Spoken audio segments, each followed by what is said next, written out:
আচ্ছা আয়ান, তুমি কি সত্যি আমাকে বউ হিসেবে মেনে নিতে পারো নাই? তুমি রাত হইলে আমাকে বুকে টেনে নাও, বাট দিন হইলে তোমার রূপ চেঞ্জ হয়ে যায় কেন? তুমি আসলে কি আমাকে শুধু তোমার শারীরিক চাহিদা মেটানোর জন্য ভালোবাসা দেখাও রাতে? আমি আপনাকে ভালোবাসি না। সত্যি ভালোবাসো না? তাহলে বাসায় কেউ না থাকলে আমার এত কেয়ার নাও কেন? বিশেষ করে তুমি তোমার আম্মুর সামনে আমার সাথে বেশি খারাপ ব্যবহার করো, কিন্তু তোমার আম্মু না থাকলে তোমাকে আমার খুব আপন মনে হয়। আর যখন তোমার আম্মু থাকে তখন তোমাকে আমি চিনতে পারি না। কেন এমন করো আমার সাথে? ঘুমাবো, ঘুমাতে দেন, বিরক্ত করেন না। ভালো, ঘুমাও তুমি। আমার প্রশ্নের কোনো উত্তর দিতে হবে না। নদী আয়ানের বুকের উপর থেকে সরে নিচের বালিশে মাথা ঘুরে শুয়ে পড়ল। আয়ান নদীর দিকে তাকিয়ে থাকলো। আয়ান নদীকে ধরে জোর করে নিজের বুকের সাথে জড়িয়ে নিল। নদী নিজেকে আয়ানের বুক থেকে সরিয়ে নিতে লাগলো আর বলতে লাগলো, ছাড়ো আমাকে, আমি তোমার বুকে ঘুমাতে চাই না। এমন স্বামীর আমার কোনো দরকার নেই যে সবার সামনে আমাকে অপমান করবে আর রাত হইলে নিজের চাহিদার জন্য ভালো ব্যবহার করবে। দরকার নেই, ছাড়ো আমাকে। এই ভালোবাসার দরকার নেই। চুপ, একদম চুপ। নদী আয়ানের ধমক শুনে চমকে উঠল। নদী আর কিছু বলতে পারলো না। নদী কান্না করতে লাগলো আয়ানের বুকের উপর। আয়ান নদীকে বলতে লাগলো, কান্না বন্ধ করবে, ঘুমাতে দাও, সকালে কাজে যেতে হবে। কিন্তু সকালে উঠতে না পারলে আব্বু অনেক বকাঝকা করব। আমাকে ছাড়ো। নদী আয়ানকে সরিয়ে দিয়ে বালিশ নিয়ে নিচে শুয়ে পড়ল। নদী অনেকক্ষণ কান্না করতে করতে ঘুমিয়ে গেল। আয়ান খাট থেকে নিচে নেমে নদীর পাশে গিয়ে নদীকে সোজা করে শুইয়ে দিয়ে বুকে মাথা দিয়ে জড়িয়ে ধরে ঘুমিয়ে গেল। সকালে নদীর ঘুম ভাঙলে দেখে আয়ান ওর বুকের উপরে শুয়ে আছে। নদীর মুখে হাসি ফুটে উঠল। নদী আয়ানের কপালের চুল সরিয়ে দিয়ে কপালে চুমু দিল। আয়ান নড়ে উঠলে নদী ধাক্কা দিয়ে সরিয়ে দিল। আয়ান খাটের সাথে বাড়ি খেলো। আয়ান মাথায় হাত দিয়ে নদীর দিকে তাকাতেই নদী এসে ধরে বলল, আয়ান, আমি বুঝতে পারি নাই বাড়ি খাবে। চলো মাথায় পানি দেই। সরি, আমাকে ক্ষমা করে দাও। আমি সত্যিই বুঝতে পারি নাই তুমি খাটের সাথে বাড়ি খাবে। নদী কান্না করে দিলে আয়ান নদীর গাল ধরে কপালে চুমু দিয়ে বলল, তেমন কিছু হয় নাই, কান্না করো না। আয়ান কথাগুলো বলে উঠে ওয়াশরুমে চলে গেল। নদীর নিজের উপরে রাগ হতে লাগলো। নদী খাটে ঘুষি মারলে নিজের হাতে ব্যথা পেল। নদী ভাবতে লাগলো, কম জোরে লাগছে? উফ, মাথা খারাপ হয়ে গেছে। কতটা ব্যথা পেয়েছে, হয়তো পটস করে উঠেছে। নদীর নিজের ভেতরে গিল্টি ফিল হতে লাগলো। আয়ান ফ্রেশ হয়ে অজু করে বের হয়ে বলল, আমি মসজিদে যাচ্ছি। অনেক ব্যথা পেয়েছো তাই না? আয়ান মুখে হাসি রেখে নদীর কপালে চুমু দিয়ে বলল, তুমি নামাজ পড়ে নিও, আমি গেলাম। আয়ান চলে গেল। নদী ওয়াশরুমে চলে গেল। আয়ান মসজিদে গিয়ে নামাজ পড়ে বাসায় আসলে আয়ানের আব্বু বলে উঠল, চল খেতে। আসছি আব্বু, আপনি যান। আয়ানের আব্বু বড় ভাই চলে গেল। আয়ান রুমে গিয়ে পুরানো শার্ট প্যান্ট পরে নিল। আয়ান বের হয়ে গেল। আয়ান ওর বড় ভাইয়ের সাথে কামলাদের সাথে ধান কাটতে লাগলো।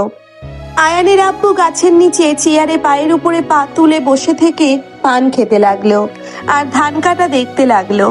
দুপুর হয়ে গেলে আয়ান গরমে ঘেমে অবস্থা খারাপ হয়ে গেল। আয়ান গামছা দিয়ে মুখ মুছতে লাগলো। বড় ভাই রাফি বলে উঠল, বিরক্তকর, ঢাকা চলে যাব। এইসব কাজ কি করা যায় নাকি? আব্বু যেতে দিলে তো, আর আমরা কাজ করে দিলে আব্বুর অনেক সুবিধা হয়। যত সব, আব্বুর কিপটামি যাবে না। আর দুইটাই কামলা নিলে তো হয়ে যায়। বাদ দাও। ক্ষুধা লেগে মাথা ব্যথা করা শুরু করেছে। আর অল্প আছে, আমি এইটা করে নিচ্ছি চাচার সাথে, তুমি যাও। ওকে, থাক, গেলাম। রাফি চলে যেতে নিলে আয়ানের আব্বু বলল, কিরে, কই যাস তুই? আব্বু ভাইয়া যাক, আর অল্প আছে, আমি আর চাচা করে নিতে পারবো। এই যা, তুইও কর, ওদের সাথে হাত চালা। তাহলে 20 মিনিটের কাজ 15 মিনিটে হয়ে যাবে। আব্বু যেতে দেন ভাইয়াকে। রাফি চলে গেল। আয়ান কামলাদের সাথে বাকি ধান কেটে ফেলতে লাগলো। নদী রাফিকে আসতে দেখে বলল, রাফি ভাইয়া, আয়ান কই? ওই আসে নাই? ওর আসতে সময় লাগবে।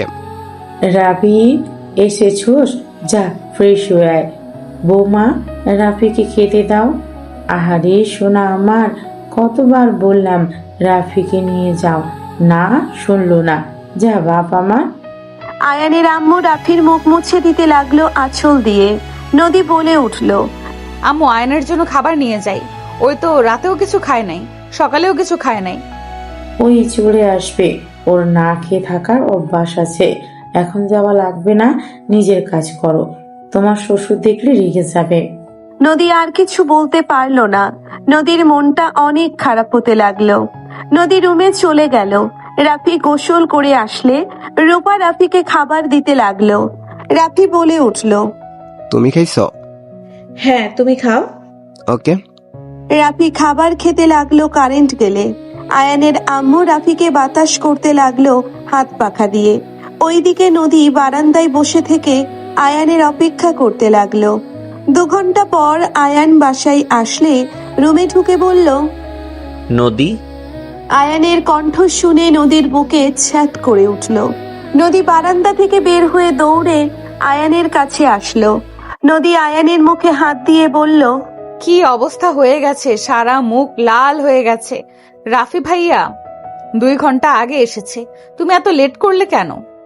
আর বলো না, অল্প ছিল, ভাইয়ার ক্ষুধা লেগে মাথা ব্যথা করছিল, তাই পাঠিয়ে দিয়েছি। আর তোমার যে রাত জেগে ওইটার দিকে খেয়াল নাই? সবার দিকে খেয়াল, কিন্তু নিজের দিকে খেয়াল রাখার সময় তোমার নাই। তুমি রাত থেকে ভাত খাও না, আর তোমার আম্মু বলল তোমার না খেয়ে থাকার অভ্যাস আছে। নদীকে রেগে কথা বলতে দেখে আয়ান হাসি মুখে হাত ভালোভাবে পরিষ্কার করে মাথায় হাত দিয়ে বলল, এত রাগ করো না, আম্মু ঠিক বলছে। আমি 2 দিন না খেয়ে অনেক থাকছি, আমার তেমন ক্ষুধা লাগে না। হাত সরাও, তুমি কি মানুষ নাকি যে কিনা 2 দিন না খেলেও কিছু হবে না? বুঝেছি, আমার বউটা সকাল থেকে কিছু খাই নাই। ওয়েট করো, আমি গোসল করে আসি। হাত ওইখানে কি হয়েছে? তেমন কিছু না, অল্প একটু কেটে গেছে। হোয়াট? আরে তেমন কিছু না, থাকো। আয়ান আলমারি থেকে শার্ট প্যান্ট বের করে ওয়াশরুমে চলে গেল। আয়ান শাওয়ার ছেড়ে দিল। দেওয়ালে এক হাত দিয়ে সামনে আয়নার দিকে তাকিয়ে নিজেকে দেখতে লাগলো। আয়ানের চোখের পানি শাওয়ার পানিতে মিশে যাচ্ছিল। আয়ান গোসল করে গোসল শেষ করে পোশাক পরিবর্তন করে নিল। আয়ান বাহিরে আসলে নদী খাবার নিয়ে এসে রাখলো। কারেন্ট আসলে ফান ঘুরতে লাগলো। আয়ান সোফায় বসে বলল, তুমি বসো। ক্ষুধা নাই।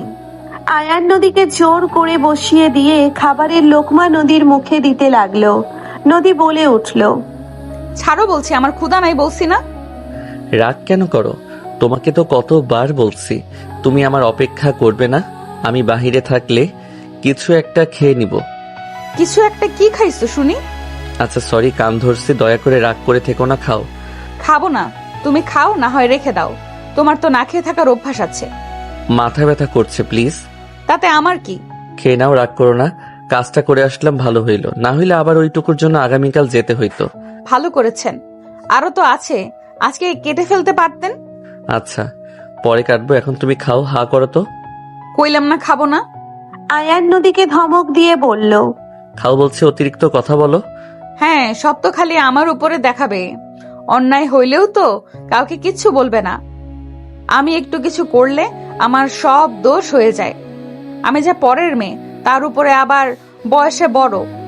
আমাকে তো এমনিতেই পছন্দ করো না, আমি কি জানি না নাকি? আয়ান নদীর কথা শুনে রাগ করে বলল। খাওয়া লাগবে না। আয়ান হাত ধুয়ে নিতে যাবে, নদীর সাথে সাথে বলল, খাবো। নদী হাত না ধুয়ে খাবার নদীর মুখে দিয়ে দিল আর নিজে খেতে লাগলো। 2 জন খাওয়া শেষ করলে আয়ানের আম্মু ডাক দিলে আয়ান বলল, আসি আম্মু। আয়ান উঠে চলে গেল। নদী প্লেট নিয়ে রান্নাঘরে চলে গেল।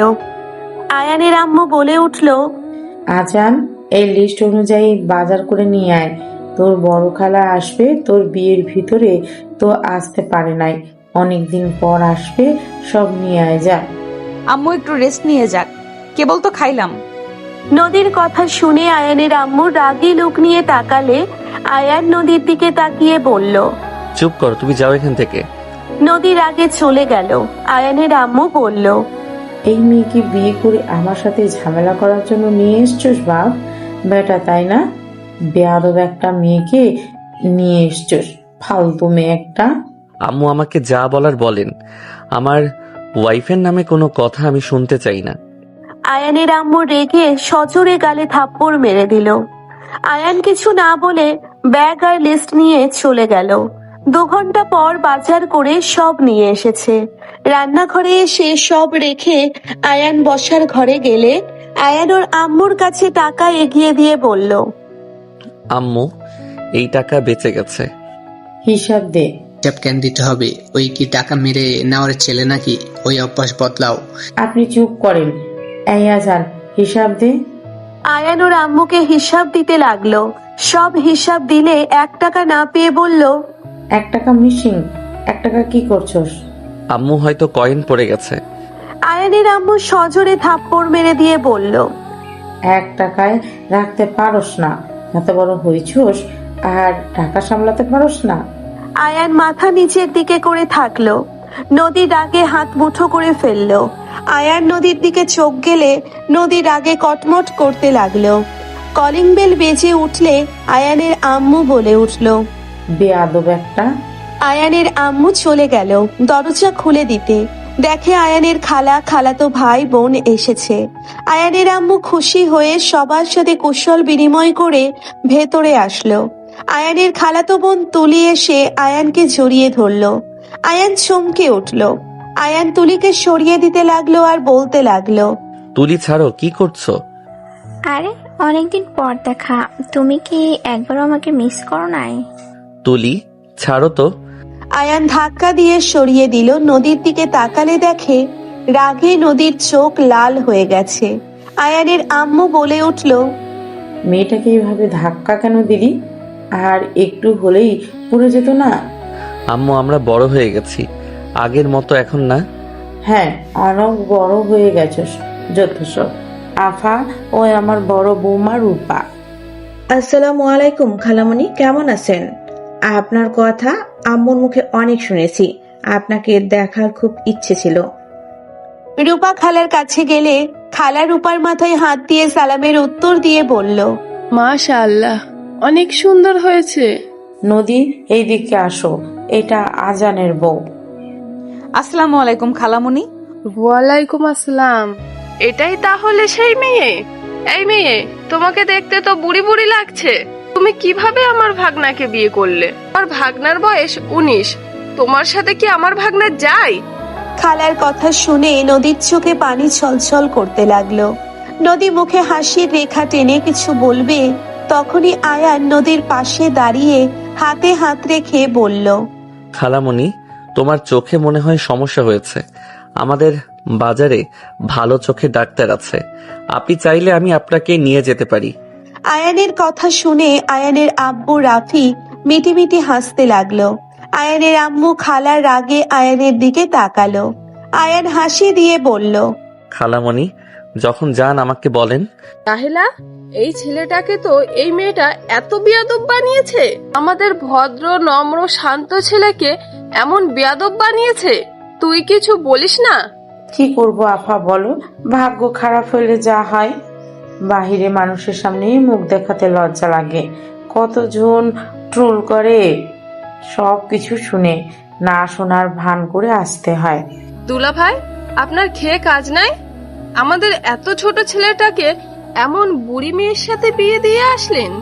কিছু মনে করো না, আসলে তোমার চোখের সমস্যা আছে। এখানে যতগুলো মেয়ে আছে তার থেকে আমার ছোট বৌমা সেরা, আর আমার বৌমার প্রশংসা পুরো গ্রামে আছে, বুঝলে?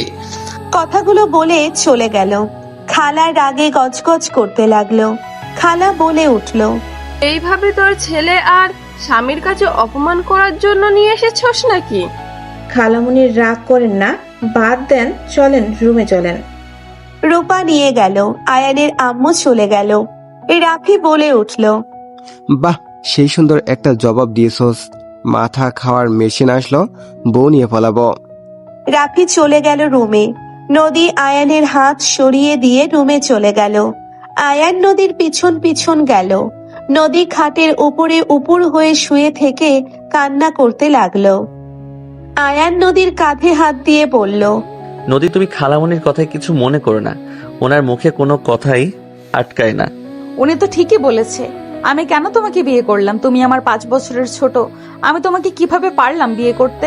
আব্বু আম্মুকে আমি বারবার বলেছিলাম আমাকে বিয়ে দিও না, আমি এই বিয়ে করব না, আমি নিজের পায়ে দাঁড়াতে চাই, কিন্তু আমার কথা শুনলো না, আমাকে জোর করে তোমার সাথে বিয়ে দিল।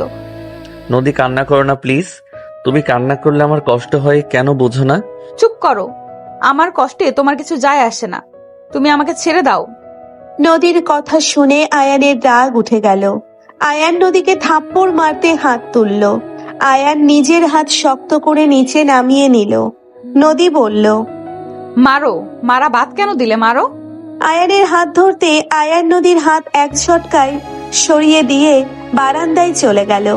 আয়ান দোলনায় বসে থেকে বাহিরের দিকে তাকিয়ে থাকতে লাগলো। নদী কান্না করতে করতে ঘুমিয়ে গেল। বিকালের দিকে নদী উঠে ফ্রেশ হয়ে বসার ঘরে গেল। খালা নদীকে দেখে বলল, বউ, আমার জন্য চা বানিয়ে নিয়ে আসো তো। নদী কিছু না বলে রান্নাঘরে চলে গেল। সবার জন্য চা বানালো। রূপা সবাইকে চা নিয়ে গিয়ে দিল। নদী আন মনে দাঁড়িয়ে থাকলো।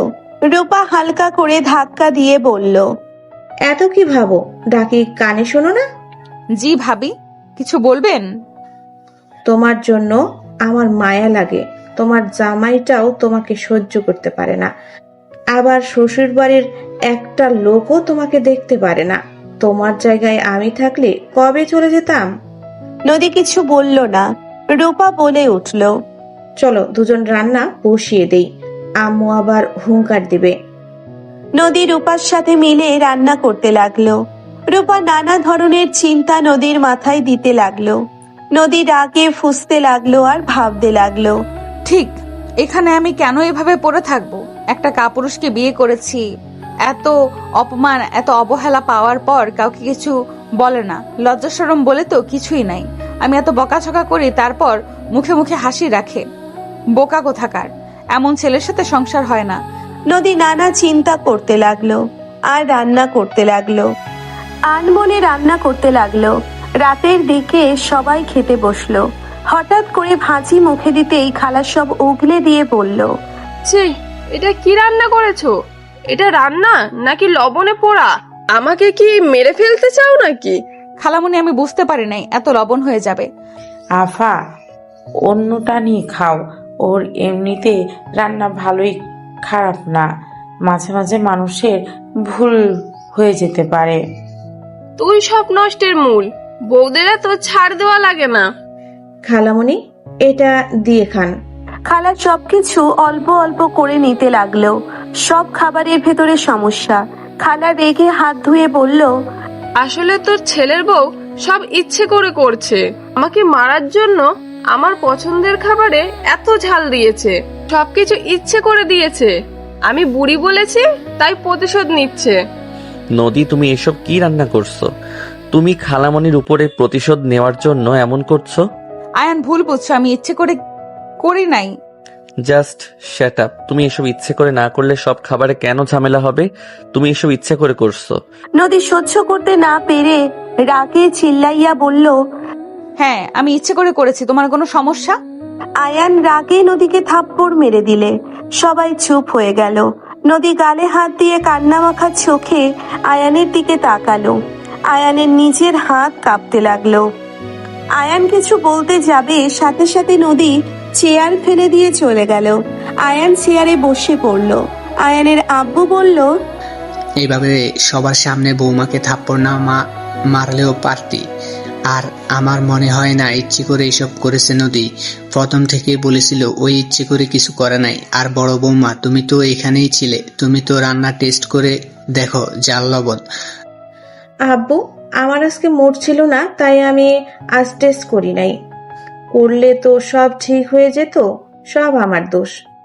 বৌমা, তুমি নিজেকে দোষ দিও না তো, ওই মেয়ে ইচ্ছে করে এমন করেছে। খালামণি, আমি আপনার জন্য ডিম ভেজে নিয়ে আসি। রূপা ঘুরে ভিলেন মার্কা হাসি দিল। এইদিকে আয়ান রুমে গিয়ে লাগেজ গোছাতে দেখে বলল, নদী, আই এম সরি। রাগ উঠে গেছিল তাই থাপ্পড় মেরে দিয়েছি। প্লিজ শান্ত হও। চুপ, ভালো কাজ করেছো, আমাকে মেরে সবার মন রক্ষা করেছো, খুব ভালো কাজ করেছো। নদী, সরি। আয়ান নদীকে জড়িয়ে ধরতে যাবে, সাথে সাথে নদী ধাক্কা দিয়ে সরিয়ে দিয়ে বলল, একদম আমাকে ধরবি না, কোনো কাপুরুষের স্পর্শ আমার দরকার নাই। নদী, চুপ, একদম চুপ। ওই মুখে আমার নাম নিবি না। তোর মতো কাপুরুষের সাথে থাকা আমার পক্ষে সম্ভব না। তুই তোর মায়ের আঁচলের তলে থাক। নদী প্লিজ, তুই মাথা ঠান্ডা করো, তোমার মাথা গরম আছে। আমি ঠিক আছি। এতদিন আমি পাগল ছিলাম, তোর সাথে থাকছি। আর আমি পাগল না, আমি এখান থেকে চলে যাব। আমাকে আটকালে তুই মরা মুখ দেখবি। নদীর কথা শুনে আয়ান থমকে গেল। আয়ানের চোখে পানি ছলছল করতে লাগলো। আয়ান নদীকে বলল, নদী যাও না, তুমি ছাড়া আমাকে বোঝার মতো কেউ নাই। চুপ, আমি ছাড়া তোর আপন মানুষ অনেক আছে। তুই কোনো কথাই আমাকে বলিস না। তোর মতো মাম্মাস বয়ের সাথে আমার থাকা সম্ভব না। তুই তোর মতো থাক, আমি আমার মতো। ভালো থাক, গুড বাই। আয়ান নদীর পায়ে ধরে বলল, নদী যাও না, আমার ভুল হয়ে গেছে, আমাকে ক্ষমা করে দাও। নদী তুমি চলে গেলে আমি বাঁচতে পারবো না। আমি তোমাকে ভালোবাসি নদী। নদী রেগে লাথি দিয়ে সরিয়ে দিয়ে লাগেজ নিয়ে চলে যেতে নিল। আয়ান নদীকে বোঝানোর জন্য ওর পেছন পেছন যেতে লাগলো। সবাই অবাক হয়ে গেল। আয়ানের আব্বু বলল, নদী, মা এভাবে চলে কেন যাচ্ছ? আয়ান তো ক্ষমা চাচ্ছে। আব্বু, আপনার ছেলেকে থামান। আমি কিন্তু সত্যিই নিজের ক্ষতি করব যদি এখান থেকে যেতে না দেয়। আম্মু, আপনি আপনার ছেলেকে থামান। আমি এখানে আত্মহত্যা করলে সবাই ফেঁসে যাবেন। আজান ছাড়, চলে যাচ্ছে যাক। নদী দয়া করে যাও না, আমি তোমাকে ছাড়া সত্যি বাঁচবো না। নদী আমাকে ছেড়ে যাও না, আমি তোমাকে ভালোবাসি। নদী লাথি দিয়ে সরিয়ে দিয়ে বলল, আল্লাহর কসম, তুই যদি আমাকে ভালোবাসোস তাহলে আমার পথে বাধা হয়ে দাঁড়াস না। তুই আমাকে ঠেকানোর চেষ্টা করলে আমি এক্ষুনি নিজের জীবন দিব। নদী ফল কাটা চাকু নিলে সবাই ভয় পেয়ে গেল। আয়ান উঠে দাঁড়িয়ে বলল, আমি তোমাকে আটকাবো না, চলে যাও। আয়ানের কথা শুনে নদী লাগেজ নিয়ে চলে গেল। আয়ানের চোখ দিয়ে অনবরত পানি পড়তে লাগলো। নদী সিএনজিতে উঠে যেতে লাগলো। নদীর চোখ দিয়ে পানি গড়িয়ে পড়তে লাগলো। আয়ানের আম্মু আয়ানের কাঁধে হাত রেখে বলল, ভালো হয়েছে, আপদ বিদায় হয়েছে। ডিভোর্স দিয়ে তুই তুলিকে বিয়ে করে নে, সুখে থাকবি। আয়ানুর আম্মুর কথা শুনে নিজের রাগ আর কন্ট্রোল করতে পারল না। আয়ান টি টেবিলের উপরে জোরে ঘষে দিল। কাঁচ ভেঙে চুরমার হয়ে গেল। আয়ানের হাত দিয়ে রক্ত পড়তে লাগলো।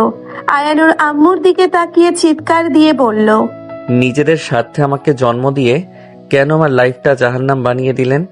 আপনি কেন আমাকে নিজের সন্তানের মতো ভালোবাসতে পারেন না? আমাকে আপনি শুধুমাত্র আপনার বড় ছেলের বাঁচানোর জন্য জন্ম দিলেন। আপনি আমাকে শুধু ইউজ করে গেলেন, সেভিয়র সিবলিং সন্তান হিসেবে শুধু দেখে গেলেন। আপনাদের তো আমি বলি নাই আমাকে জন্ম দেন। আপনারা নিজেদের স্বার্থের জন্য জন্ম দিয়ে সারা জীবন শুধু আমাকে স্বার্থের জন্য ইউজ করলেন। আমি যাকে নিয়ে ভালো ছিলাম তাকেও আমার দূরে করে দিলেন। আমাকে কেন মেরে ফেলেন না? ভাইয়া তো সুস্থ হয়ে গেছে, আমাকে মেরে ফেললে পারতেন। আয়ান হাউমাউ করে কান্না করতে লাগলো। আয়ানের আম্মু সবাই স্তব্ধ হয়ে গেল। আয়ান বলে উঠল, আমাকে জন্ম দিয়েছেন, আপনাদের অসংখ্য ধন্যবাদ। ভালো থাকবেন। আজ থেকে আপনাদের সাথে আমার আর কোনো সম্পর্ক নাই। আপনারা আজ থেকে ঝামেলা থেকে মুক্ত। আজ থেকে আপনার শুধু একটাই ছেলে, সেইটা হইল রাফি তালুকদার। আয়ার নামে আপনাদের মাঝে কেউ ছিল, ভুলে যায়েন। এইটা ভুলতে বেশি সময়ও লাগবে না। আয়ান, আমার কথা শোন। আপনার কোনো কথা শোনার আর কোনো ইচ্ছা আমার নেই। আপনার আজ খুশির দিন। আমার থেকে আমার মূল্যবান জিনিসটা আমাকে ছেড়ে চলে গেছে। আমার বেঁচে থাকার কোনো কারণ আর নাই। আমি এখন আমার মতো করে বাঁচব। আর দোয়া করেন আমার যেন মৃত্যু হয়।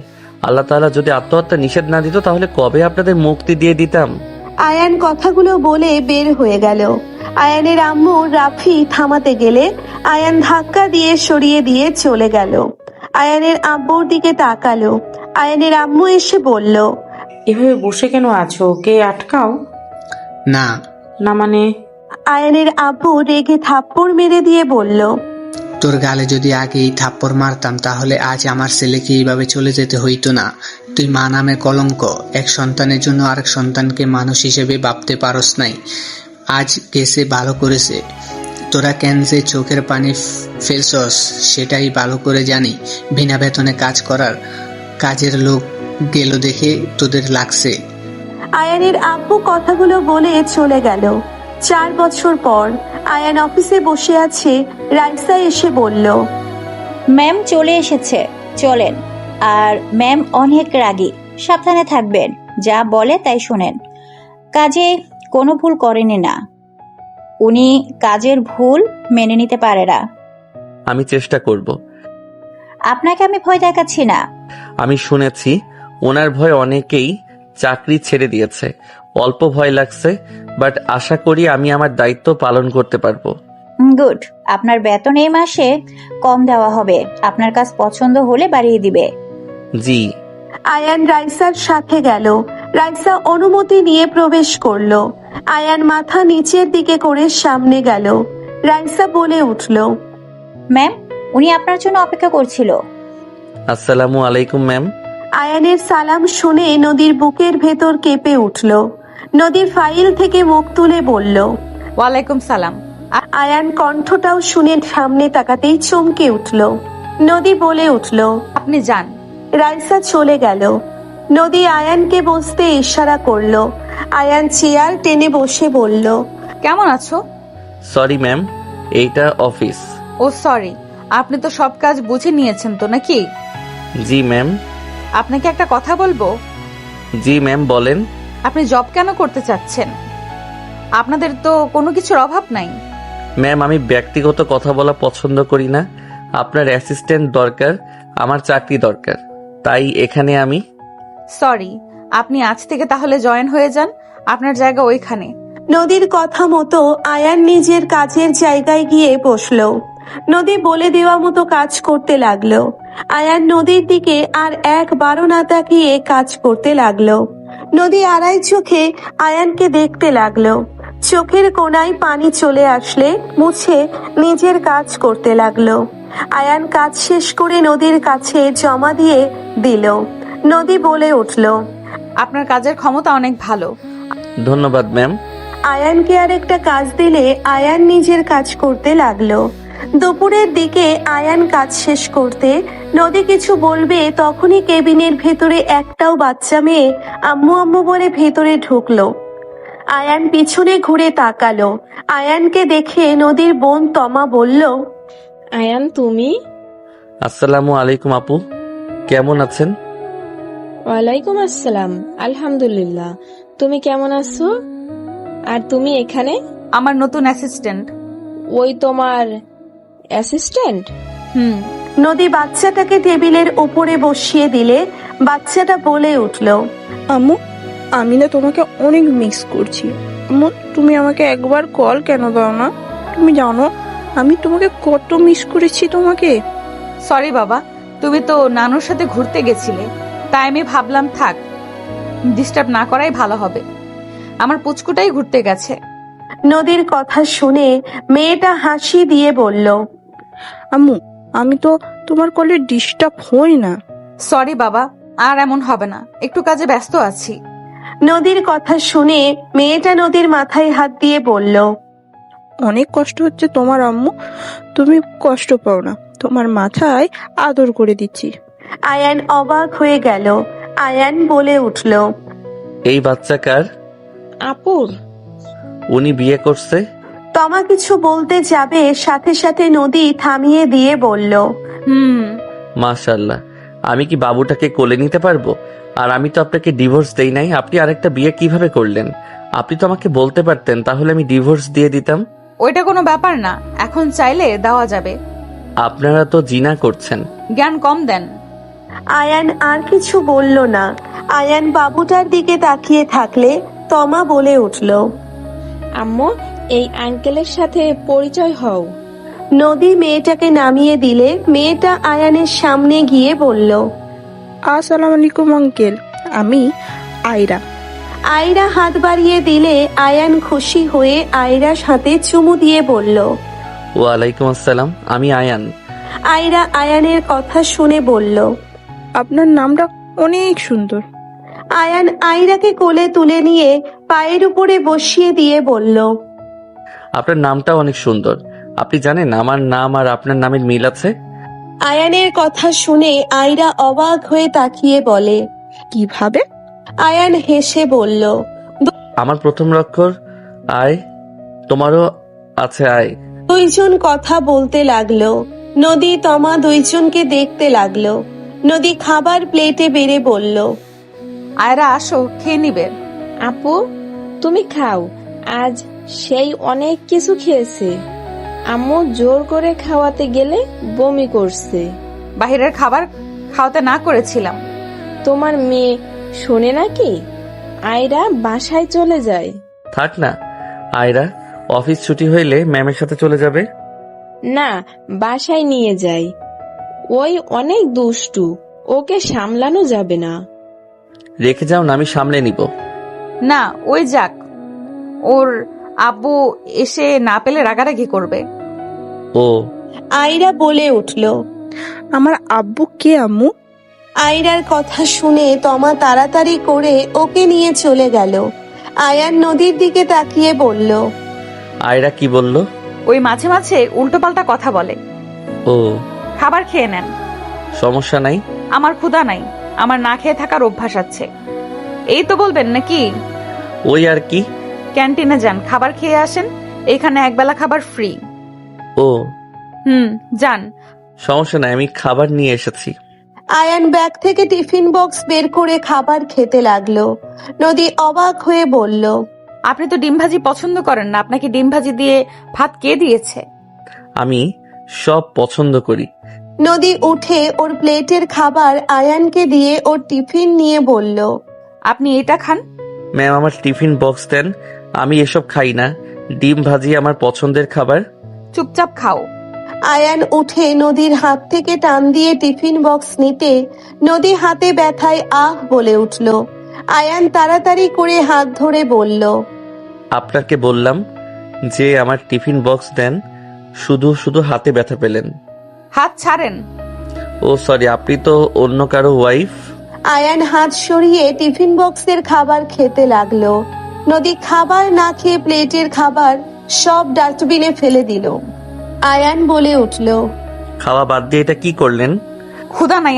নদী কথাগুলো বলে নিজের চেয়ারে বসে পড়ল। আয়ান মনে মনে বলতে লাগলো।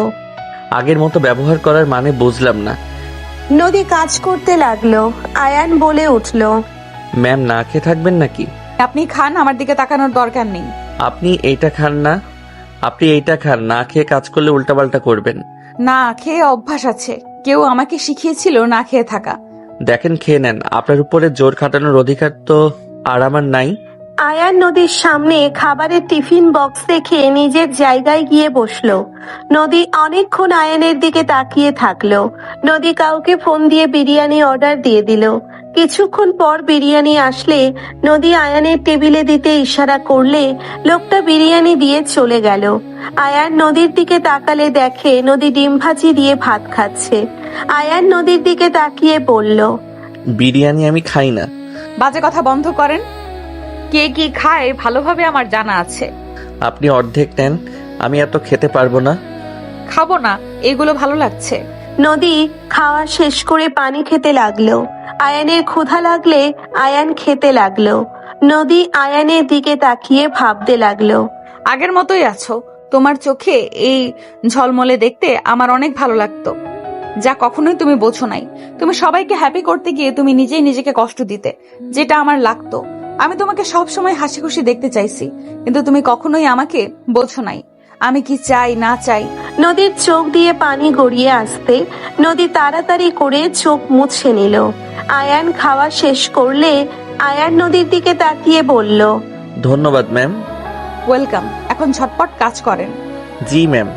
আয়ান কাজ করতে লাগলো। 8টায় ছুটি হলে আয়ান অফিস থেকে বের হলো। নদী গাড়ি নিয়ে ওর সামনে দিয়ে চলে গেল। আয়ান হেঁটে যেতে লাগলো। আয়ান হেঁটে বস্তিতে চলে গেল। আয়ান রুমে গিয়ে ক্লান্ত শরীর চৌকির উপরে ছেড়ে দিল। আয়ান ভাবতে লাগলো। আচ্ছা এটা কিভাবে সম্ভব? ওই বাচ্চা মেয়েটা নদী আর তার হাজবেন্ডের সন্তান হইলে তাহলে ওর হাজবেন্ডের মতো হবে, কিন্তু ওই বাচ্চা আমার মতো কেন হবে? ওর হাত পা, ওর ভঙ্গি আমার মতো কেন? আবার আমার মতো ঠোঁট। আয়ানের মাথা খারাপ হয়ে যেতে লাগলো।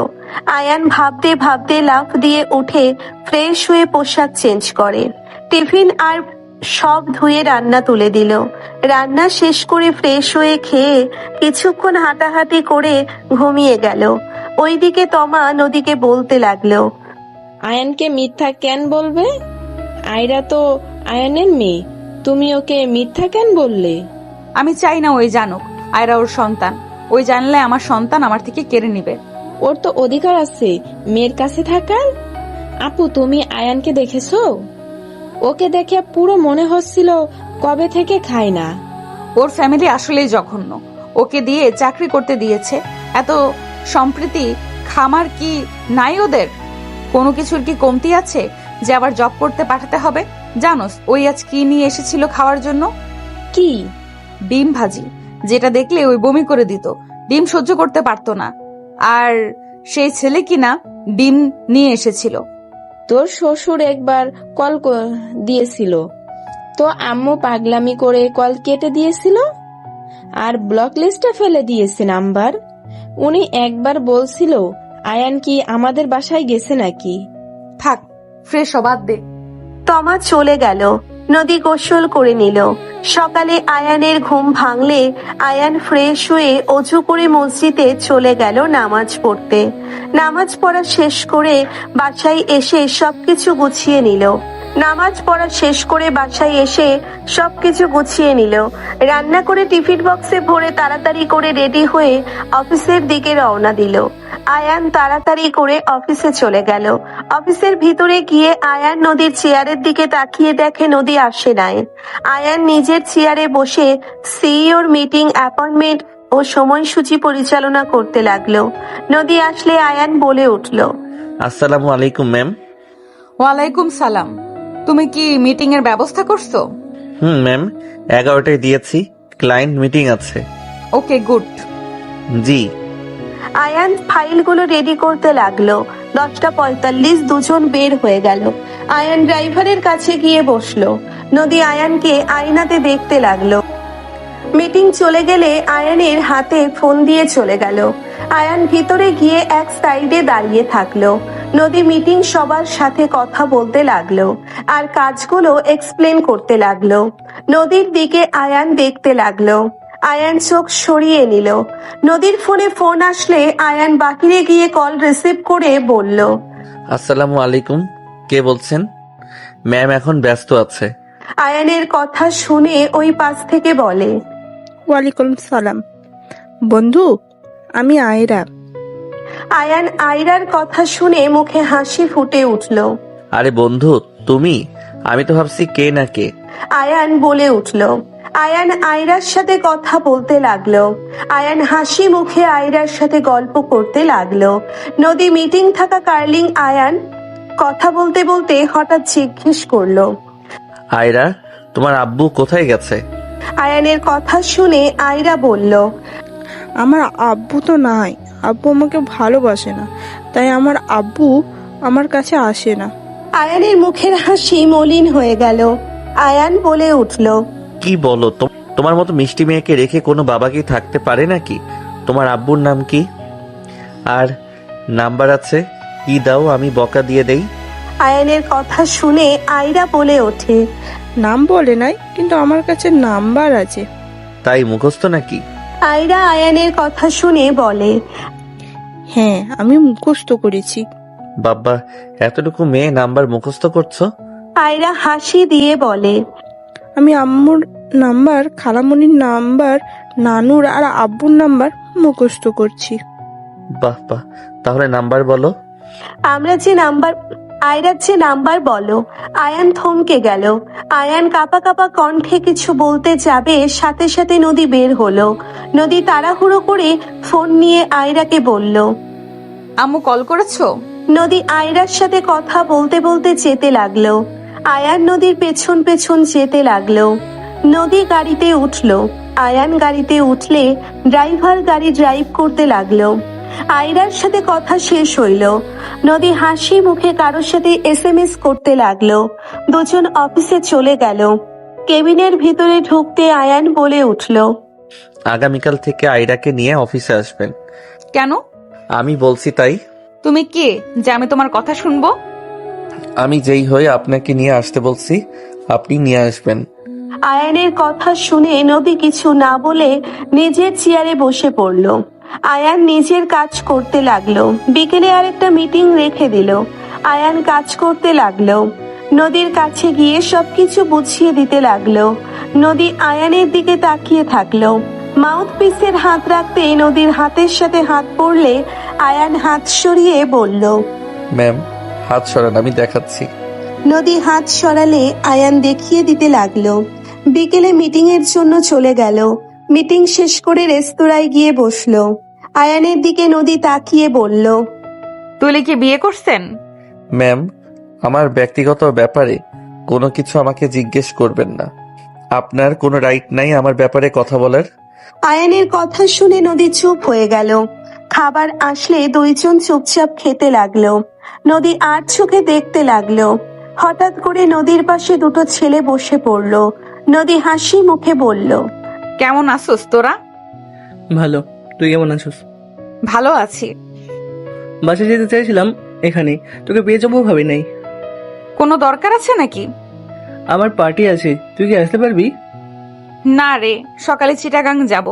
কেন? কয়েকটা প্রজেক্ট হাতে পেয়েছি, ওইখানে যেতে হবে। ওকে ট্রিট দিস পরে তাহলে। ঠিক আছে, ভালোই ভালোই কাজগুলো করে নেই। ওকে, ভালো থাক। এইটা কে? আমি ওনার অ্যাসিস্ট্যান্ট। ও, দুইজন উঠে চলে গেল। নদী বলে উঠল, তুমি আগামীকাল ভোর 5টায় এসে ব্যাগ গুছিয়ে নিও, ওইখানে থাকা লাগবে। আচ্ছা, আয়রাকে নিয়ে যাবেন না? না, কাজে ব্যস্ত থাকবো, ওকে সামলানো সম্ভব হবে না। আমি ওকে দেখে রাখবো। কাজ কে করবে? আমি সেইটা দেখে নিব। আয়রা আপনাকে ছাড়া কি থাকতে পারবে নাকি?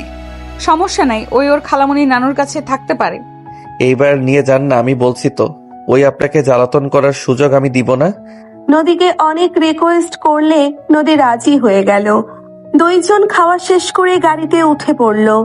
আপনাকে ওই বড় গাছের কাছে নামিয়ে দিয়ে গেলে হবে, বাকিটা আমি হেঁটে যেতে পারবো। বাসা কোন জায়গায় তোমার? বস্তিতে। বস্তিতে থাকো? হুম। আয়ান বলে উঠল। নদী আর কিছু বলল না। আয়ান গাছের কাছে নেমে সোজা হাঁটা দিল। গলির ভেতরে ঢুকে পড়ল। নদী গাড়ি থেকে নেমে ওর পিছন পিছন যেতে লাগলো। আয়ান একটা ভাঙা টিনের ঘরের ভেতরে প্রবেশ করলো। নদী ওইখান থেকে চলে গেল। সকাল ভোরে আয়ান ঘুম থেকে উঠে ফজরের নামাজটা পড়ে। রেডি হয়ে ব্যাগ গুছিয়ে নিয়ে ঘরে তালা দিয়ে চলে গেল। আয়ান নদীকে কল দিল। নদী কল রিসিভ করে বলল, তুমি আমার বাসায় আসো, গাড়ি পাঠিয়ে দিয়েছি। গাড়িতে উঠে পড়বো। আর আপনার বাসায় গেলে আপনার স্বামী কি বলবে? আমার স্বামী বাসায় নেই, তাই আসতে পারো, আর না আসলে আয়রাকে নিব না। নদীর কথা শুনে আয়ান তাড়াতাড়ি করে গাড়িতে উঠে বলল, আমি আসছি। আয়ান কল কেটে দিল। নদীর বাসার ভেতরে প্রবেশ করলে আয়ান গাড়ি থেকে নেমে সদর দরজায় গিয়ে নক করলো। কাজের লোক দরজা খুলে দিলে আয়ান ভিতরে প্রবেশ করলো। আয়ানকে দেখে নদীর আব্বু আম্মু অবাক হয়ে গেল। নদীর আম্মু বলে উঠল, আসসালামু আলাইকুম, কেমন আছেন আপনারা? ওয়ালাইকুম আসসালাম। তুমি আয়ান তো? জি। তুমি এখানে কেন এসেছো? আম্মু আব্বু ওই নদী আপুর অ্যাসিস্ট্যান্ট। নদী ওকে কেন অ্যাসিস্ট্যান্ট হিসেবে রেখেছে? আয়ান এই কলেজের দক্ষ, তাই। আয়ান সাহেব, আপনি চলে এসেছেন? জি ম্যাম। আয়রাও যাবে? ম্যাম, আপনাকে আয়রাকে নিয়ে যেতে বলেছে। উপরে যান, 4 নাম্বার রুমটাই ম্যামের রুম। আয়ান সিঁড়ি বেয়ে রুম গুনে 4 নাম্বার রুমে চলে গেল। আয়ান রুমের ভিতরে প্রবেশ করতেই নদী চমকে উঠল। আয়ান ঘুরে দাঁড়ালে আয়রা বলে উঠল, তুমি এসেছো? আয়ান আয়রাকে কোলে নিয়ে কপালে চুমু দিয়ে বলল, জি আম্মু, এসে গেছি, চলো রেডি হয়ে নিবে। আয়রাকে কোলে নিয়ে ওয়াশরুমে গিয়ে গোসল করে দিয়ে তোয়ালে দিয়ে পেঁচিয়ে রুমে নিয়ে গেল। নদী ভ্রুকুচকে তাকিয়ে বলল, কত ফাজিল মাইয়া, বাপকে পেয়ে এখন দুষ্টুমি করতে ভুলে গেছে। তাহলে ও আমার মেয়ে নিজের মুখে স্বীকার করলেন? না মানে ভুলে বলে ফেলেছি, তোমার মেয়ে না। আপনার মুখে এক্সকিউজ শোনার কোনো ইচ্ছে আমার নাই। কার মেয়ে সেটা জানার দরকার নাই। আয়ান আয়ান রাগী কণ্ঠে কথাগুলো বলে আয়রাকে ভালোভাবে মুছে দিয়ে পোশাক পরিয়ে দিয়ে রেডি করে নিচে নিয়ে গেল। নদীর আম্মু বলে উঠল, আয়রাকে কেন নিয়ে যেতে হবে? ও তো সারা জীবন আমার কাছেই থেকেছে। আমি ওর খেয়াল রাখতে পারবো আন্টি। আপনি তো অনেক রাখলেন, এখন না হয় আমি একটু রাখলাম। যে কয়েকদিন থাকি ওই আমার কাছে থাক। নদী, তুই কেন ওকে নিয়ে যাচ্ছিস? আম্মু ঝামেলা করো না তো। নদী লাগেজ নিয়ে বের হলো, গাড়িতে তুলে দিল। আয়ান আয়রাকে নিয়ে বসে পড়লো। রাইসা নদী একসাথে বসলো। আয়রার সাথে আয়ান সারা রাস্তায় মজা করতে লাগলো। ট্রেনে উঠে পড়লো। দুপুরের খাবার খাওয়ার সময় আয়ান আয়রাকে খাবার দিতে লাগলো আর নিজে খেতে লাগলো। রাইসা বলে উঠলো, আয়ান, আপনি তো দেখি অনেক ভালো বাচ্চা সামলাতে পারেন। আপনার যে বউ হবে সে অনেক লাকি হবে। তাকে কিছুই করা লাগবে না, সব আপনি করে দিতে পারবেন। রাইসার কথা শুনে নদী আয়ানের দিকে তাকালো। আয়ান হাসি মুখে বলল, আমার সাথে কেউ কখনোই ভালো থাকে না, তাই কেউ আমার সাথে থাকে না। আর বউ, সে কখনোই আমার সাথে সুখী ছিল না। মানে আপনি কি বিবাহিত নাকি? হুম। বলেন কি, আপনার মতো ছেলের সাথে সুখী না? তাহলে আপনার বউয়ের রুচিতে সমস্যা আছে। সমস্যা আমার, তার রুচি ঠিক আছে। আমি ভালো না, আমি কারোর জন্য ভালো কিছু নিয়ে আসি না। আয়ান কথাগুলো বলে আয়রাকে পানি খাওয়া দিয়ে নিজে খেতে লাগলো। নদী বেশুম খেলে আয়ান তাড়াতাড়ি করে নদীর কাছে গিয়ে পানি খাওয়া দিতে লাগলো আর নদীর পিঠে হাত বুলিয়ে দিতে লাগলো। রাইসা আয়ানের হাত সরিয়ে দিয়ে রাগী লোক নিয়ে তাকালো। রাইসা পিঠে হাত বুলিয়ে দিতে লাগলো। নদী স্বাভাবিক হয়ে গেল। আয়ান নিজের জায়গায় বসে খাবার খেতে লাগলো। খাওয়া শেষ করে আয়ান আয়রাকে নিয়ে কেবিন থেকে বের হয়ে হাঁটতে লাগলো। আয়রা ঘুমিয়ে গেলে আয়ান কেবিনে বসে বলল, আয়রা ঘুমিয়ে গেছে। আমার কাছে দাও। আয়রাকে নদীর কোলে দিতে নদীর বুকে হাত লাগলে নদী কেঁপে উঠল। আয়ান তাড়াতাড়ি করে হাত সরিয়ে নিয়ে নিচের সিটে গিয়ে বসে পড়ল। আয়ান বাহিরের দিকে তাকিয়ে থাকলো। আয়ানের ফোন বেজে উঠলে আয়ান কল রিসিভ করে বলল, কি ব্যাপার, অনলাইনে আসো নাই কেন? আমি তোমাদের এলাকায় যাচ্ছি। কি বলো? হ্যাঁ, ম্যামের সাথে যেতে হচ্ছে। তাহলে তো আমার সাথে দেখা করতে পারবে। তুমি কোথায় উঠবে বলো, আমি তোমাকে নিয়ে আসবো। দূর, কি বলো? আমি যাই গিয়ে তোমাকে জানাবো, বাট তোমার বাসায় যেতে পারবো না। এমনি দেখা করতে পারি, রাকিবের সাথে দেখা করব। আমার বাসায় আসলে কি আমি জোর করে তোমাকে বিয়ে করব নাকি? আয়ান হেসে দিয়ে বলল, আরে তা বলছি না। জোর করে কেন বিয়ে করবে? আমি সিঙ্গেল লাইফে ভালো আছি, বিয়ের ভিতরে আমি নাই। আসো, কিডন্যাপ করব তোমায়। হাহা, আমার মতো ছেলেকে কিডন্যাপ করে কি করবে? গরিব মানুষ আমি, আমাকে কিডন্যাপ করে লাভ আছে? তোমার যে মনটা আছে ওটাই কিডন্যাপ করব। আচ্ছা শুনো, তুমি রাকিবের সাথে আসতে পারো, মেয়ে মানুষ সাথে একা দেখা করতে পারবো না। আরে ভাই, রাকিবের সাথে আসবো। ওকে, ভালো থাকো। এই শোনো, ট্রেনের ভিতরে তো আসো, কথা বলি, আমিও তো ফ্রি আছি। এত কি কথা বলবো, কথা খুঁজে পাচ্ছি না। তুমি কথা বললে তো খালি উল্টাপাল্টা কথা বলবে। একটু আধটু ফ্রেন্ড হয়ে বলতেও পারবো না নাকি? এই রাকিব ভিডিও কল দিচ্ছে। ওয়েট, আমি অ্যাড করি। ইভা রাকিবকে অ্যাড করলো। রাকিব বলে উঠল, ও এই পেতনির সাথে কথা বলছোস?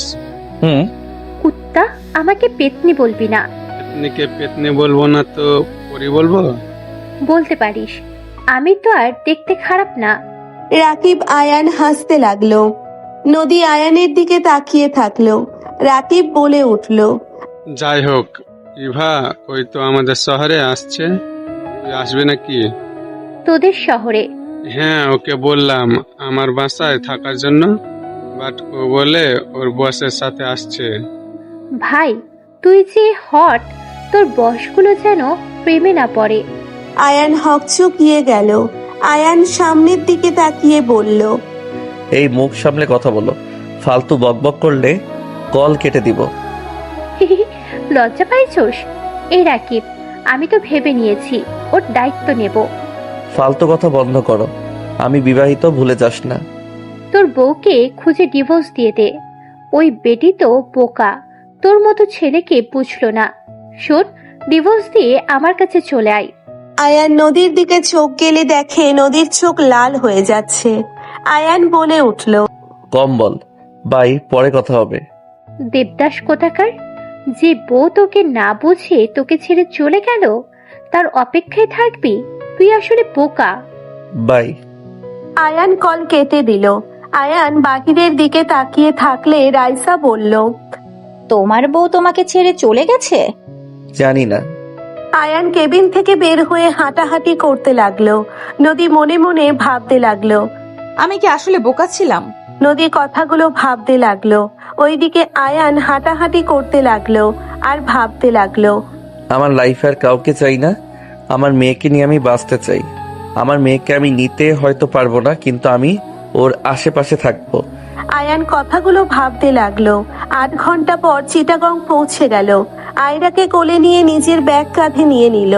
আয়ান হাঁটতে লাগলো। আয়ানের পিছন পিছন নদী রাইসা লাগেজ নিয়ে আসতে লাগলো। রাইসা একটা গাড়ি ভাড়া করলে কয়েক মিনিট পর চলে আসলো। 4 জন উঠে পড়লো। রাইসার ফোনে ফোন আসলে রাইসা কল রিসিভ করে কথা বলতে লাগলো। রাইসা রাগে বলল, ফাজলামো করেন? আপনাদের বললাম 3টাই রুম লাগবে, সেখানে তো অন্তত 2টা রুম দিবেন। এখন হোটেলে কোথায় রুম পাবো? আপনারা আগে আমাকে জানাবেন না? আপনি আসলে আমার চাকরি ধরে টান দেওয়া শুরু করছে। রাইসার কথা শুনে হোটেলের ম্যানেজার ক্ষমা চাইতে লাগলো বারবার। রাইসা রাগ করে কল কেটে দিল। নদী বলল, কি হয়েছে? ম্যাম, হোটেলের মালিকের ছেলে আমাদের 2টাই রুম নিয়েছে। আমাদের জন্য 2টা রুম আছে, আবার হোটেল খোঁজা আমাদের পক্ষে সম্ভব না। ওনারা আগে বললে আমি একটা ব্যবস্থা করতে পারতাম। ম্যাম প্লিজ রাগ করেন না, আমাকে আগে জানালে ওইটাই বাদ দিতাম। আচ্ছা, সমস্যা নাই। ম্যাম আপনি রাগ করছেন না? আয়ন সাহেবের জন্য একটা রুম দরকার ছিল। আমরা মেয়ে মানুষ থাকতে পারলে, উনি তো ছেলে মানুষ, আমাদের সাথে থাকা ব্যাপারটা। সমস্যা নাই, উনি কারো দিকে খারাপ নজরে তাকাবেন না। আমি তা বলছি না, ছেলে মানুষ ব্যাপারটায়। আমি বলছি না সমস্যা নাই। আমি আমার ফ্রেন্ডদের কাছে থাকতে পারবো, বাট 1 ঘন্টা রাস্তা হবে। আপনি আমাদের সাথে থাকবেন। রাইসা শোনেন, আর একটা বেড ওই রুমে দিতে বলেন। রাইসা দীর্ঘ নিঃশ্বাস ফেলে ম্যানেজারের সাথে কথা বলল। হোটেলে গিয়ে চাবি নিয়ে চলে যেতে লাগলো। আয়রার সাথে কথা বলতে বলতে আয়ান যেতে লাগলো। আয়ান সবার সাথে রুমে প্রবেশ করলো। 2 জায়গায় 2টা বেড থাকায় আয়ানকে নদী বলল, আপনি ওই বেডে থাকবেন আর আমরা 3 জন এই বেডে। Okay ma'am. আয়ান বেডে বসতে আয়রা আয়ানের কোলে উঠে পড়ল। আয়রা বন্ধুকে আর জ্বালিও না, একটু রেস্ট নিক। থাক, সমস্যা নেই, আপনারা ফ্রেশ হয়ে নেন। নদী চলে গেল। গোসল করে বের হলো। রাইসা চলে গেল। রাইসার পর আয়রাকে নিয়ে আয়ান চলে গেল। আয়ান আয়রাকে ফ্রেশ করে দিয়ে নিজে গোসল করে নিল। গোসল করে টি শার্ট আর প্যান্ট পরে নিল। আয়ান ওয়াশরুম থেকে বের হলো। নদীর আয়ানের দিকে তাকিয়ে থাকলো। নদী আয়ানের দিকে এগিয়ে যেতে নিবে, সাথে সাথে আয়রা নদীকে জড়িয়ে ধরে বলল, আম্মু দুধ খাবো। নদী ভাবনা জগৎ থেকে বের হলো। আয়ান আয়রাকে কোলে নিয়ে বেডে বসে পড়ল। আয়ান বলে উঠল, আমি একটু বের হব, আপনি ওকে খাওয়াই দেন, ওকে নিয়ে যাব। তোমার বন্ধুদের সাথে দেখা করতে যাবে নাকি? জি। ওই মেয়ের সাথে তোমার কিসের সম্পর্ক? ম্যাম, আমার ব্যক্তিগত ব্যাপারে জিজ্ঞেস করতে না করছি। ব্যক্তিগত থাকছে না। ইভা মেয়েটার সাথে তোমার কিভাবে পরিচয় হইলো? ম্যাম। নদী রাগী লোক নিয়ে তাকাতে রাইসা চুপ হয়ে গেল। আয়ান বলে উঠল, আপনার অফিসে জব করে দেখিয়ে আমার পার্সোনাল ব্যাপারে নাক গলাবেন, এই রাইট আমি আপনাকে দেই নাই। নদী রেগে গেল। আয়রাকে দুধ খাওয়ানো বাদ দিয়ে দূরে রাখলে আয়রা কান্না করতে লাগলো। আয়ান বলে উঠল, কি করছেন? ওকে খাওয়ানো বাদ দিয়ে কান্না কেন করাচ্ছেন? আমার মেয়ের আর আমার পার্সোনাল ব্যাপার, আপনি আমাদের মাঝে ঢুকবেন না। আমার মেয়ে কান্না করছে, আমি বুঝে নিব। নদী, এই ছেলে, আপনার সাহস তো কম না, ম্যামকে নাম ধরে ডাক দেন। আমি আপনার বস হই, আপনি আমার নাম ধরে ডাক দেওয়ার সাহস কিভাবে হয়? আয়রাকে খাওয়ান বলছি। খাওয়াবো না। এই সর, ক্লান্ত লাগছে, ঘুমাবো, সকালে বের হতে হবে। আয়রা কান্না করে বারবার নদীর শাড়ি সরিয়ে খেতে দিলে আয়রা কান্না করে বারবার নদীর শাড়ি সরিয়ে খেতে যেতে নিলে নদী ধাক্কা দিয়ে সরিয়ে দিল। আয়রা পড়ে যেতে নিবে দৌড়ে আয়ান রাইসা ধরে ফেলল। আয়ান রাগ কন্ট্রোল করতে না পেরে আয়ান আয়রাকে বুকের সাথে জড়িয়ে নিয়ে নদীর গালে সজোরে থাপ্পড় মেরে দিল। নদী ধাক্কা দিয়ে সরিয়ে দিল। আয়রা পড়ে যেতে নিবে দৌড়ে আয়ান রাইসা ধরে ফেলল। আয়ান রাগ কন্ট্রোল করতে না পেরে আয়ান আয়রাকে বুকের সাথে জড়িয়ে নিয়ে নদীর গালে সজোরে থাপ্পড় মেরে দিল। রাইসা হতভম্ব হয়ে গেল। নদীর চোখ দিয়ে পানি গড়িয়ে পড়ল। নদী কিছু বলতে যাবে, সাথে সাথে আয়ান বলল, চুপ, একদম চুপ, কোনো কথা শুনবো না। ওই যদি পড়ে যেত আপনার খবর ছিল। আমার রাগ আমার উপরে খাটাবেন, আয়রের উপরে কেন খাটাবেন? আমার মেয়ে, আমি বুঝে নিব, তোমার তাতে কি? তুমি কেন আমাদের মাঝে আসছো? আমাদের ব্যক্তিগত ব্যাপারে নাক কেন গলাচ্ছ? চুপ, একদম চুপ। আয়ান রেগে নদীর পা ধরে টান দিয়ে শুইয়ে দিয়ে শাড়ির আঁচল টান দিয়ে সরিয়ে দিল। রাইসা বলে উঠল, এই ছেলে থামো, নিজের জীবন দিতে চাও নাকি? রাইসা আয়ানকে মারতে লাগলো। আয়ান জোর করে নদীর ব্লাউজের বোতাম খুলে আয়রাকে খাইতে দিয়ে দিল। নদী সরিয়ে দিতে যাবে, আয়ান নদীর হাত ভাতের সাথে চেপে ধরে রাখলো। আয়রা বলে ওঠে, বন্ধু আম্মুকে ছেড়ে দাও, আমি আর খাবো না। বন্ধু আম্মু ব্যথা পাচ্ছে, বন্ধু আম্মুকে ছাড়ো। কলার ধরে টান দিয়ে সজোরে ঠাস ঠাস করে থাপ্পড় মেরে বলল, ফালতু ছেলে, তোর এত বড় সাহস! তুই বসের সাথে, ছি, তুই এত নোংরা! আমি তো তোকে ভালো ছেলে ভেবেছিলাম, এখন বুঝলাম কেন তোর বউ তোকে ছেড়ে গেছে। তুই তো আসলে একটা সাইকো। এখনই আমি তোকে জেলে দিব। আয়ান রাইসার হাত সরিয়ে দিয়ে বের হয়ে গেল। নদী কান্না করতে লাগলো। রাইসা এসে বলল, এই জন্য বলছিলাম ম্যাম, ছেলে মানুষকে বিশ্বাস নাই। ছি, কত খারাপ একটা ছেলে! এভাবে একটা মেয়ের শরীরে টাচ কিভাবে করতে পারলো? ওর বউ ওকে ছেড়ে গিয়ে ভালো কাজ করছে। ও আসলে জঘন্যতম একটা ছেলে। নদী কিছু না বলে কান্না করতে থাকলো। আয়ান সবার সাথে দেখা করে 8টার দিকে হোটেলে আসলো। আয়ান হোটেলে গিয়ে রুমে প্রবেশ করলো। রাইসা বলল, খবরদার রুমে প্রবেশ করবি না, তোকে আমি পুলিশে দিব। আয়রা আয়ানকে জড়িয়ে ধরে বলে, আমার বন্ধুকে পুলিশে ধরিয়ে দিয়ে না আন্টি, আমার বন্ধু অনেক ভালো। নদী বলে উঠল, রাইসা শান্ত হও। রাইসা অবাক হয়ে গেল। আয়ান আয়রাকে ধরে খাটে চলে গেল। আয়রাকে বুকের উপরে তুলে কাতুকুতু দিতে লাগলো। আয়রা হাসতে লাগলো। আয়ান আয়রার সাথে অনেকক্ষণ খেলা করে। আয়রাকে ঘুম পাড়িয়ে দিল। আয়ান নিজেও আয়রাকে বুকে চড়িয়ে নিয়ে শুয়ে পড়ল। নদী বলে উঠল, খাবার খেয়ে ঘুমাও। ম্যাম, ওর মতো বেয়াদবকে আপনি খাওয়ারের কথা বলছেন? ম্যাম, আমার অনেক ভয় লাগছে। ওই যদি রাতে আমাদের উপরে হামলা বসাবে না, তুমি চিন্তা করো না। ওই তোমার দিকে ঘুরেও তাকাবে না। আয়রা কান্না করছিল আর ফেলে দিতে নিয়েছিল দেখে রাগে এমন করছে। ম্যাম, আপনি কি ওকে আগে থেকে চেনেন নাকি?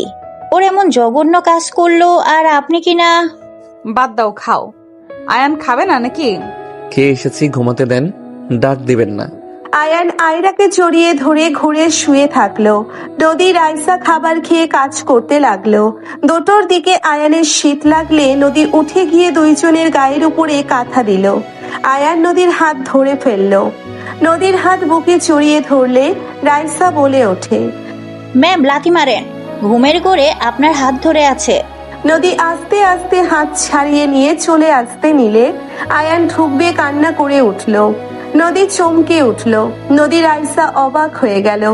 আয়ান ঘুমের ঘোরে কান্না করতে লাগলো আর বলতে লাগলো, মা, মা আমাকে একটু ভালো কেন বাসো না? মা, তুমি আমাকে একটু বুকে টেনে নাও না, আমার অনেক কষ্ট হচ্ছে।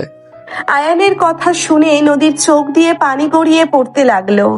আয়ানের মাথার কাছে বসে নদী বলতে লাগলো, আয়ান, এই আয়ান, আয়ান। নদী ধাক্কা দিলে আয়ান লাফ দিয়ে উঠে পড়ল। নদী আয়ানকে ধরে বলল, তুমি দুঃস্বপ্ন দেখছিলে।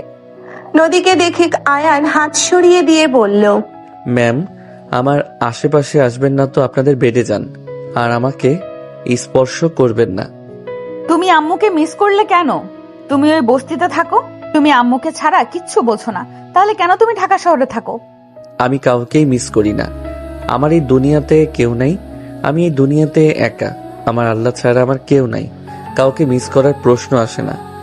যেভাবে জীবন চলছে আলহামদুলিল্লাহ, এখন শুধু আল্লাহর কাছে একটাই চাওয়া, আল্লাহ আমাকে যেন নিয়ে যায়। নদী আয়ানের মুখে হাত রেখে বলল। বাজে কথা বন্ধ করো। নদীর হাত এক ঝটকায় সরিয়ে দিয়ে বলল। এখান থেকে সরবেন, আমাকে স্পর্শ করতে না করলাম না। নদী আয়ানকে জড়িয়ে ধরতে গেলে আয়ান ধাক্কা দিয়ে সরিয়ে দিয়ে বলল। সমস্যা কি আপনার? এমন ছ্যাঁচড়া কেন করছেন? আমি জানি এখন আমাকে তোমার প্রয়োজন। আমার আর কাউকে প্রয়োজন নাই, আপনি এখান থেকে যান। যদি না যান আমি এখান থেকে বের হয়ে যাব। জিদ করবে না। আপনি কেন আমাকে ধরছেন? আপনি কি বুঝতে পারছেন না আপনার স্পর্শ আমার শরীরকে আগুন জ্বালিয়ে দিচ্ছে? আপনাকে আমি ঘৃণা করি, আপনাকে আমার সহ্য হয় না, বোঝেন না আপনি? নদী আর কিছু না বলে নিজের বেডে চলে গেল। আয়ান আয়রার দিকে তাকিয়ে চোখের কোণার পানিটা গড়িয়ে পড়তে মুছে দিল। 4 দিন পর আয়রা আয়ান পার্কে বসে আছে, সাথে ইভা আয়ান আয়রাকে কোলে নিয়ে আদর করতে লাগলো। আয়রা কোল থেকে নেমে বাকি বাচ্চাদের সাথে খেলতে লাগলো। আর এইদিকে ইভা আয়ানকে বলল, চল বিয়ে করে নি, বাচ্চাটা আমাদের হয়ে যাবে। আমি ওকে ওর আম্মুর থেকে দূরে করব না। তো আমাকে বিয়ে করে নে, আমি তোকে 12টা বাচ্চা উপহার দেব, আর বেশি চাইলে তাও দিতে পারবো। এসব কথা ছাড়া কি তোর কোনো কথা নাই? ইভা আয়ানের কলার ধরে টান দিয়ে নিজের কাছে টেনে নিল। তখনই নদীর আয়সার চোখ পড়ল। নদীর আগে কিছু না বলে চলে গেল। আয়ান ইভার হাত সরিয়ে দিয়ে বলল, দেখ ইভা, এইসব বেশি বেশি করছিস। আমি আমার স্ত্রীকে ভালোবাসি, আমি তার স্মৃতি নিয়ে মৃত্যুবরণ করব, আমি আমার লাইফে আর কাউকে নিয়ে আসবো না। কেমন স্ত্রী যে স্বামীকে রেখে চলে যায়? কারণ ছিল তাই চলে গেছে। কিসের কারণ? তুই কি তাকে ভালোবাসিস নাই? আমার ভালোবাসার কমতি ছিল তাই, আর আমার ভাগ্য খারাপ, আমি কাউকে ধরে রাখতে পারি না।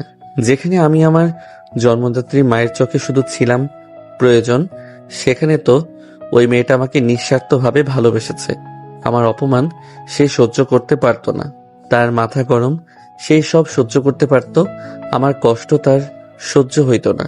আমি কাউকে কিছু বলতাম না, আর আমি তার সাথে অন্যায় করেছি। আমার ভুলে আমাকে সেই ছেড়ে চলে গেছে। দোষ আমার ছিল, আমি আমার ওয়াইফকে বাদে আমার ফ্যামিলিকে বেশি গুরুত্ব দিয়েছি। আমি তাকে বোঝার চেষ্টা করতে পারি নাই। আয়নের চোখের কোণায় পানি জমাট বাঁধল। ইভা বলে উঠল, ভালো থাক, বউকে আবার মেনে নেগা, সুখে সংসার কর, ভালো থাক, আর কখনোই আমার সাথে যোগাযোগ করিস না। তুই তোর এক্স বউকে নিয়ে থাক। ইভার আগে উঠে চলে গেল। ইভার চোখ দিয়ে পানি গড়িয়ে পড়তে লাগলো। ইভা মনে মনে ভাবতে লাগলো, একতরফা ভালোবাসা কষ্ট দিবে জেনেও আমি তোকে ভালোবেসেছি, এটা আমার ভুলের শাস্তি। বেঈমান চোখ কেন কান্না করিস? তুই তো জানতি ওই তোর কখনোই হবে না, সব জেনেও তুই কেন এই পথে পা বাড়ালি? ইভা কথাগুলো ভাবতে ভাবতে চলে গেল। আয়ান আয়রার দিকে তাকিয়ে থাকতে লাগলো। 6টার দিকে আয়রাকে নিয়ে আয়ান হোটেলের দিকে রওনা দিল। হোটেল রুমে ঢুকতে আয়রা নেমে দৌড়ে গিয়ে নদীকে জড়িয়ে ধরে বলল, আম্মু আজ অনেক মজা করেছি, আমার অনেকগুলো ফ্রেন্ড হয়েছে। আয়ান ওয়াশরুমে চলে গেল। আয়ান ফ্রেশ হয়ে বের হলো। আয়রাকে নিয়ে নদী ওয়াশরুমে চলে গেল। রাইসা বলে উঠল, আয়ান ম্যামের সাথে তোমার কি সম্পর্ক? 4 দিনে যা বুঝলাম ম্যামের সাথে তোমার কোনো সম্পর্ক আছে। কোনো সম্পর্ক নাই, উনি আমার বস, এইটাই। কখনোই না, ম্যামকে আমি অনেক ভালো করে চিনি। তুমি ম্যামের হাজবেন্ড না, তা কি করে হয়? তুমি তো আমাদের অনেক ছোট হবে, তোমার সাথে আসলে কি সম্পর্ক? ম্যাম তো কোনো ছেলে মানুষকে একই রুমের তো দূর, ম্যামের দিকে তাকানোর সাহস কেউ পায় না। একজন শুধু তাকাই ছিল, ম্যাম তাকে কোম্পানি থেকে বের করছে, সাথে কোথাও জব যাতে না হয় সেই ব্যবস্থা করে দিয়েছে। আর সেখানে তুমি সেদিন ম্যামের সাথে যে নোংরামি করলে, অন্য কেউ হলে তো এতক্ষণে খুন করে গুম করে দিত। আপনার ম্যামকে জিজ্ঞেস করেন কেন আমাকে মারে না, আমাকে কেন এখানে থাকতে দিল। আয়ান বারান্দায় চলে গেল। আয়ান বাহিরের দিকে তাকিয়ে থাকলো। আয়ান আকাশের দিকে তাকিয়ে থেকে দেখতে লাগলো। 10টার দিকে আয়রা ঘুমিয়ে গেল। তিনজন বসে খাবার খাচ্ছিল। নদী বলে উঠল, রাইসা, পরপুরুষের ঠোঁটে স্পর্শ অনেক মজা লাগে, তাই না? হঠাৎ এই কথা? ভাবছি একটা রিলেশনে যাব, তুমি একটা ছেলের ব্যবস্থা করো তো। এমন ছেলে দেখবে যখন ইচ্ছা হবে তখনই নিজের চাহিদা যাতে মিটিয়ে নিতে পারি। এখন তো আর বিয়ে করার দরকার নাই। আয়ান সাহেব, আপনার কাছে ভালো কোনো ছেলে হবে? ম্যাম এসব কি বলেন? ম্যাম এসব নোংরা কথা কেন বলছেন?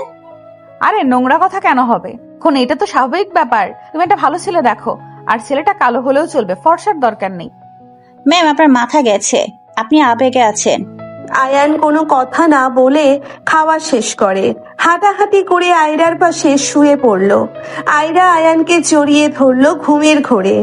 আয়ান আয়রার দিকে তাকিয়ে থাকতে লাগলো। নদী রাইসা শুয়ে পড়ল। নদী কাউকে কল দিল। নদী বলে উঠল, সাকিব কেমন আছিস? ভালো, তুই এত রাতে কল দিলি? ব্যস্ত মানুষ, কেমনে কি? এই সাকিব, অব্র আছে না, আমাকে যে প্রপোজ করছিল, ওর নাম্বার দে তো। আমার মনে হচ্ছে এই রিলেশনে যাওয়া ভালো। এইভাবে আর কতদিন থাকবো? কতবার না বলেছি, কানে নেস নাই আমাদের কথা। ওইসব রাখ। সাকিব নাম্বার দিলে নদী অভ্রকে কল দিল। নদী অভ্রের সাথে ভিডিও কলে গেল। নদী কথা বলতে বলতে হুট করে নদী বুকের উপর থেকে শাড়ির আঁচল সরিয়ে দিল। নদী গলায় হাত বুলাতে লাগলো। নদী এমন ভান করতে লাগলো অভ্র ওর শরীর দেখতে পাচ্ছে।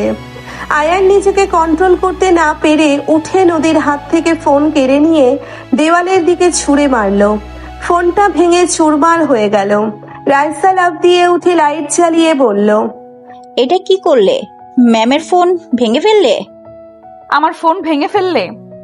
আমার ফোনের ভেতরে গুরুত্বপূর্ণ ফাইল ছিল, আমার ফোন ভাঙার সাহস কি করে হইল? আয়ান কোনো কথা না বলে বেডে শুয়ে পড়ল। নদী রেগে আয়ানের কলার ধরে বলল, আমার বয়ফ্রেন্ডের সাথে কথা বলছি, তোমার সমস্যা কোথায়? আমি কি একবারও তোমার গার্লফ্রেন্ড নিয়ে কথা বলছি? তোমার মতো আর বাচ্চাদের সামনে খেলতে দিয়ে গার্লফ্রেন্ডের ঠোঁটের মজা নিচ্ছি না। নদীর কথা শুনে আয়ান নদীর দিকে তাকিয়ে বলল, সামনে থেকে সরেন, মেজাজ গরম করেন না। আমি আপনার গায়ে হাত তুলতে চাচ্ছি না। আমার ফোন ঠিক করে দাও। আমি অব্রর নাম্বার হারিয়ে ফেললাম। ওই আমাকে কল দিচ্ছে নিশ্চয়ই। আমি ওর সাথে কিভাবে যোগাযোগ করব? তোমার জন্য আমার সাথে ওর সম্পর্ক বিচ্ছেদ হয়ে গেল। তুমি আমার ফোন ঠিক করে দাও। আয়ানকে রাগাতে লাগলো নদী বারবার অভ্রকে নিয়ে অশ্লীল কথাবার্তা বলতে লাগলো। আয়ান সহ্য করতে না পেরে আয়ান রাগে নদীকে টান দিয়ে খাটের উপরে ফেলে দুই হাত চেপে ধরে ঠোঁট জোড়া নিজের দখলে নিয়ে নিল। রাইসা চোখ বড় বড় করে ফেলল। আয়ান ঠোঁট ছাড়লে নদী বলে উঠল, আমাকে কিস করলে কেন? আমার উপর থেকে ওঠো। ওই ইভা মেয়েটাকে কিস করলে তৃপ্তি মেটে নাই। ছাড়ো আমাকে, না হইলে। আয়ান নদীকে আর কিছু বলার সুযোগ না দিয়ে কিস করতে লাগলো। রাইসা লজ্জায় বলে উঠল, আরে হচ্ছেটা কি? এই ছেলের লজ্জা শরমের মাথা খেয়েছো নাকি? রাইসার কথা শুনে আয়ানের জ্ঞান ফিরল। আয়ান তাড়াতাড়ি করে নদীকে ছেড়ে দিল। নদী রেগে মারতে যাবে, আয়ান সাথে সাথে হাত ধরে খাটের উপরে ফেলে দিয়ে বলল, ইভা আমার ফ্রেন্ড, এর বাহিরে কিছুই না। চুপ করো। তুই বাচ্চাদের সামনে ওকে কিস করছিস, আমি কি দেখি নাই? রাইসা, ও চলো। হোয়াট? আমি আবার কখন ইভাকে কিস করলাম? আর মাথায় সমস্যা আছে, আমি যদি কিস করিও আমি বাচ্চাদের সামনে করব? তাও ঠিক, কিন্তু আমি তো দেখেছি তুমি ওকে কিস করেছো। কখন, কোন সময়?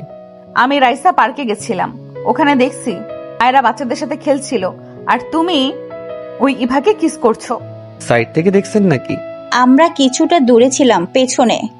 মাথা মোটা, আমি ইভাকে কিস করব? ইভা আমার কলার চেপে ধরে কিছুটা কাছে টেনে নিয়েছিল, পরে ধাক্কা দিয়েছিলাম। এতটুকুই কিস করছি, টানা কোথাকার। আর এইসবের জন্য বয়ফ্রেন্ড বানানো হচ্ছে, আবার আমার সামনে নোংরা ইঙ্গিত দেওয়া। আয়ান রাগী লোক নিয়ে তাকাতে নদী রেগে বলল, যা করছি ভালো কাজ করছি, আরো করব। তুই মেয়েদের সাথে নোংরামি করবি, রাত 1টায় কথা বলবি, আমি বললে সমস্যা কি? আয়ান নদীর দিকে এগিয়ে যেতে নিলে নদী ভয়ে খাটের উপরে উঠে পড়ল। নদী তোতলাতে তোতলাতে বলল, আমাকে ভয় দেখাবি না। আমি অন্য ছেলেদের সাথে যা ইচ্ছা করব, তাতে তোর কি? তোকে কি আমি কখনো বাধা দিয়েছি? নদীর কথা শুনে আয়ান পা টান দিয়ে নিজের কাছে টেনে নিয়ে এসে হাত দুইটা খাটের সাথে এক হাত দিয়ে চেপে ধরে অনেকটা নদীর দিকে ঝুঁকে বলল, আমি আমার স্ত্রীকে ভালোবাসি, তারপরে আমার লাইফে আর কোনো দ্বিতীয় নারী আসে নাই। আসতে বলে আমি আসতে দেই নাই। আমি মৃত্যুর আগ পর্যন্ত একজনের স্মৃতি নিয়ে থাকব, সেটা হইল আমার স্ত্রীর। আমাকে নিয়ে উল্টাপাল্টা চিন্তা করা বন্ধ করেন। এখন ঘুমাবো। যদি কোনো ছেলের সাথে নোংরামি করা দেখি বা কথা বলা দেখি তাহলে কপালে দুঃখ আছে। আমাকে যদি আগের সেই আবেগময় ছেলে ভাবেন তাহলে জীবনে বড় ভুল করবেন। আয়ান কথাগুলো বলে নদীকে ছেড়ে দিয়ে আয়রার পাশে গিয়ে শুয়ে পড়ল। নদী হাতের কবজিতে হাত বোলাতে লাগলো আর আয়ানের দিকে তাকিয়ে বলল, কুত্তা বিড়াল। চুপ, ঘুমান। আয়ানের ধমকে নদী চমকে উঠল। রাইসা মিটিমিটি করে হাসতে লাগলো। নদী রাইসার দিকে তাকালে রাইসা শুয়ে পড়ে বলল, আল্লাহ, একটা রুম পাওয়াই দাও। এই জামাই বউয়ের থেকে আমাকে বাঁচাও। ওই কে জামাই বউ? হ্যাঁ, থাক ম্যাম, আর আমাকে কিছু বলা লাগবে না। আপনাদের উপরে যে সন্দেহ করছিলাম তা একদম সত্যি বের হয়েছে। আমি 100% গ্যারান্টি দিয়ে বলতে পারি আয়ান আপনার হাজবেন্ড, আয়রার আসল বাবা। তাই তো বলি, যে ম্যাম ছেলেদের থেকে এত দূরে থাকে আর সেখানে আয়ানের মতো ছেলে এত খারাপভাবে স্পর্শ করে আর উনি কিছুই বলে না, আবার তার সাথে মেয়ে দেখলে জ্বলে পড়ে যায়। চুপ করে ঘুমাও। ম্যাম, আপনি যে বাচ্চাদের মতো, আগে তো জানতাম না। এই ট্রিপে এসে আপনার এই ব্যবহার দেখলাম। রাইসা কথাগুলো বলে হাসতে লাগলো। নদী লজ্জা পেয়ে গেল। নদী বলে উঠল, চুপ করো, ঘুমাও। রাইসা ঘুরে ঘুমিয়ে গেল। নদী আস্তে আস্তে ওঠে আয়ানের পাশে গিয়ে শুয়ে পড়ল। আয়ানকে পেছন থেকে জড়িয়ে ধরে ঘুমিয়ে গেল।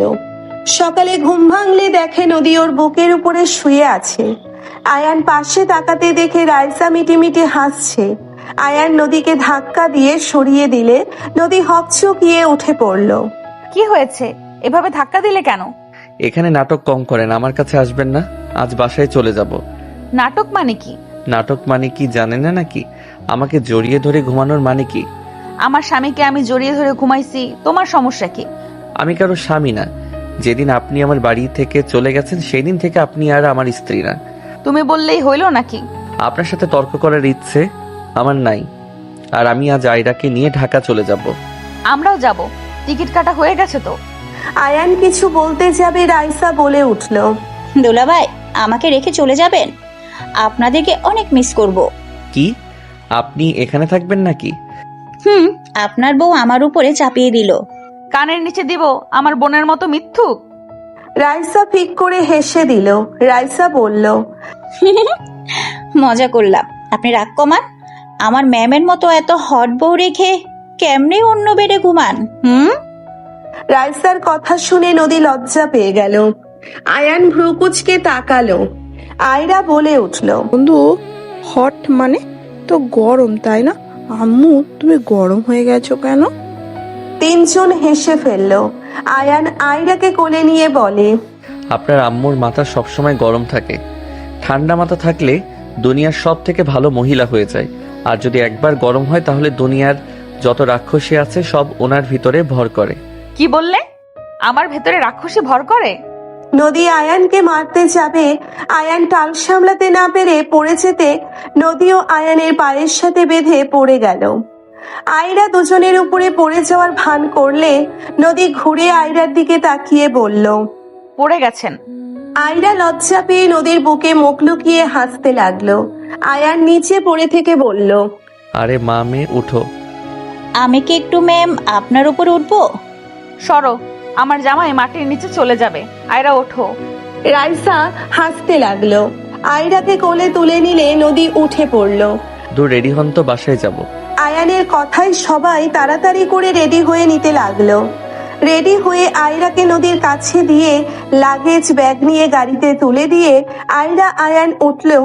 রাইসা নদীকে আয়ানের পাশে বসিয়ে দিয়ে বলল, এভাবে জামাই বউ দূরে থাকলে শয়তান ঢুকবে, সাথে সম্পর্ক যতটাই মিল হতে যাবে তার থেকে কয়েক গুণ শয়তান দূরে সরিয়ে দিবে।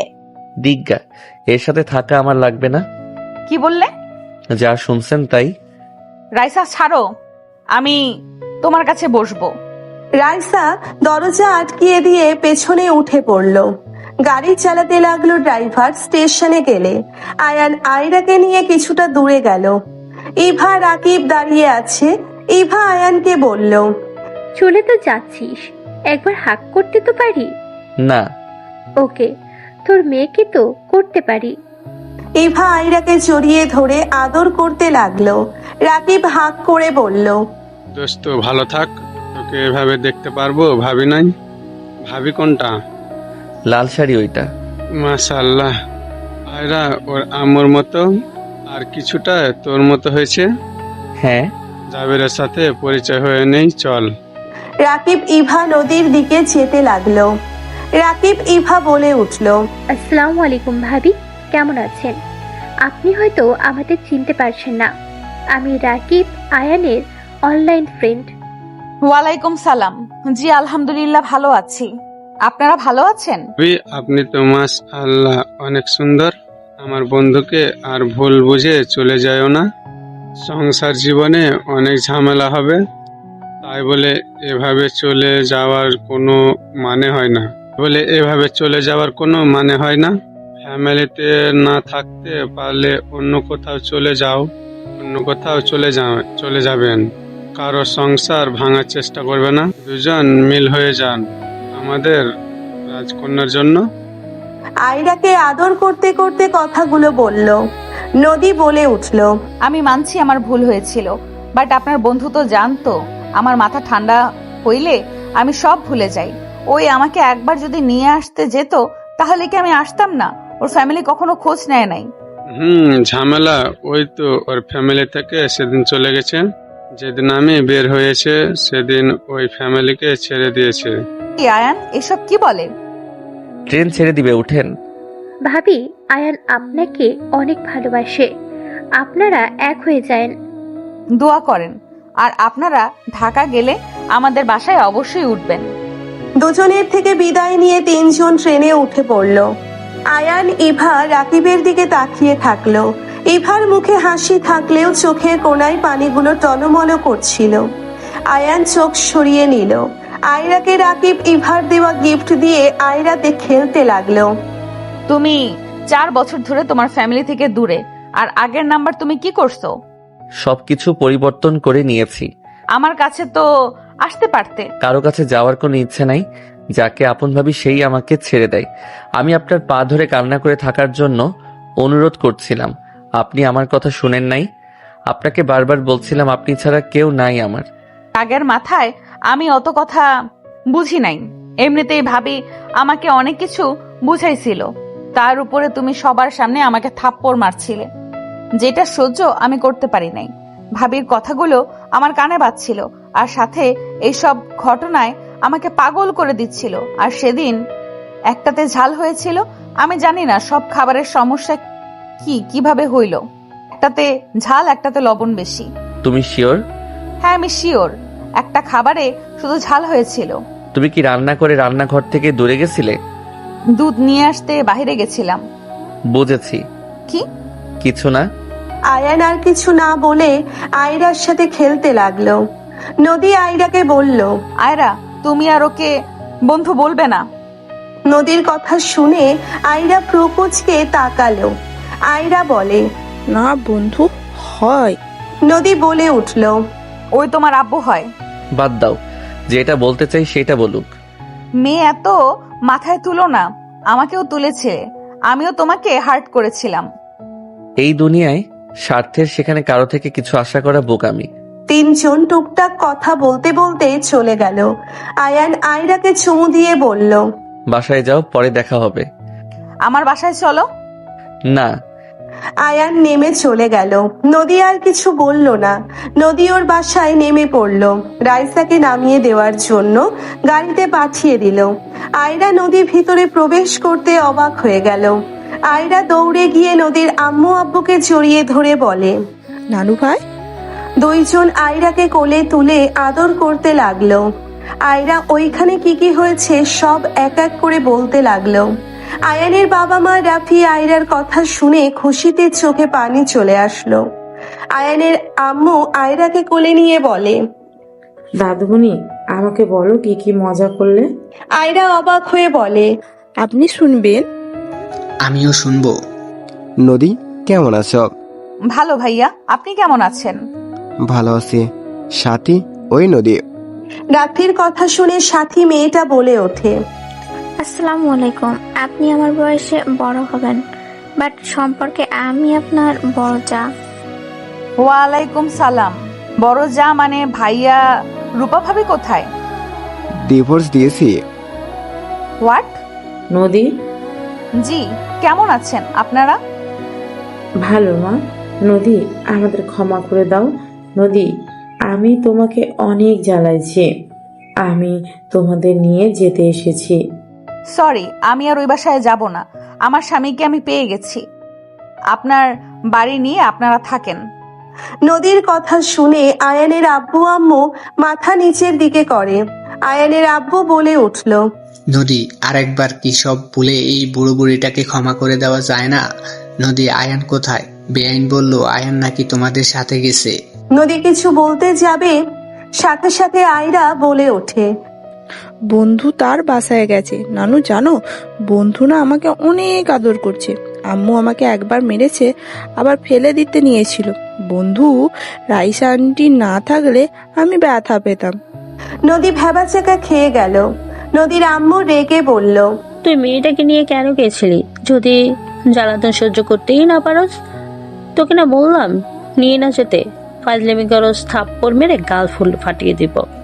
আয়রা বলে ওঠে, থাক নানু, বন্ধু আম্মুকে ব্যথা দিয়েছিল, তুমি আর বকা দিও না। ব্যথা দিয়েছিল মানে? তুই আবার এসে শুরু করিস না। আর এইটা কি তোমার মেয়ে নাকি আমার শত্রু? সবাই হাসতে লাগলো।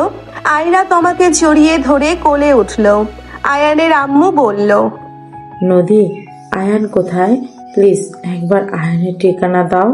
আমি আমার সন্তানের কাছে যেতে চাই। আমি ওর সাথে যে অন্যায় করেছি আমি তার প্রায়শ্চিত্ত করতে চাই। ওই আয়রাকে ছাড়া কারোর সাথে সম্পর্ক রাখবে না। ওই আমাকেও মেনে নেয় নাই। একবার ঠিকানাটা দাও। নদী আয়ানের আব্বু আম্মু রাফি সাথীকে নিয়ে বের হয়ে গেল। ওইদিকে আয়ান রুম পরিষ্কার করে গোসল করে খাটে শুয়ে পড়তে দরজা খোলার শব্দ হইলে আয়ান না দেখে বলে উঠল, এই মেয়ে, সমস্যা কি তোমার? বলছি না আমার রুমে আসবে না। তোমার বাবাকে আমি বলে দিব, বেয়াদবি করার শিক্ষা দিবে। কোন মেয়ে সমস্যা করছে? নদীর কথা শুনে আয়ান লাফ দিয়ে উঠে দরজার দিকে তাকাতে থমকে গেল। আয়ানের আব্বু আম্মু দৌড়ে এসে আয়ানকে জড়িয়ে ধরে হাউমাউ করে কান্না করতে লাগলো। আয়ান সামনের দিকে তাকিয়ে আছে নদীর দিকে। নদী বলে ওঠে, আমি আসতে চাই নাই, ওনারা জোর করলো তাই এসেছি। আয়ান বৌমার কোনো দোষ নাই, আমরা জোর করেছি দেখে নিয়ে এসেছে। আয়ান আমাকে ক্ষমা করে দে। আমি তোর সাথে যে অন্যায় করেছি আমি তার শাস্তি পেয়েছি। আমাকে প্লিজ তুই ক্ষমা করে দে বাপ, আমি তোর পায়ে ধরছি। আয়ান সাথে সাথে ওর আম্মুকে ধরে ফেললো। আয়ান বলে উঠল, এইসব কি করছেন? আপনি আমার জন্মদাত্রী মা, আপনি আমাকে এভাবে ছোট করে দিবেন না। ভাই আমাকে ক্ষমা করে দে ভাই। আমার কারোর উপরে কোনো রাগ নাই। আমার ভুল সবকিছুর জন্য। যাদের ভালোবাসা পাবো না জেনেও তাদের ভালোবাসা পাওয়ার জন্য অপেক্ষা করে নিজের স্ত্রীকে কষ্ট দিয়েছি। আমার শাস্তি পাওয়া উচিত ছিল। আয়ান এভাবে বলিস না বাপ, আমাদের একবার ক্ষমা করে দে। আমি কথা দিচ্ছি তোর বউকে কেউ অসম্মান করতে পারবে না। আমি আমার বৌমাকে সম্মানের সাথে নিয়ে যাব। আপনার বড় ছেলের বউ আসে নাই, সেই জানে আপনারা যে আমার বউকে নিয়ে যেতে এসেছেন।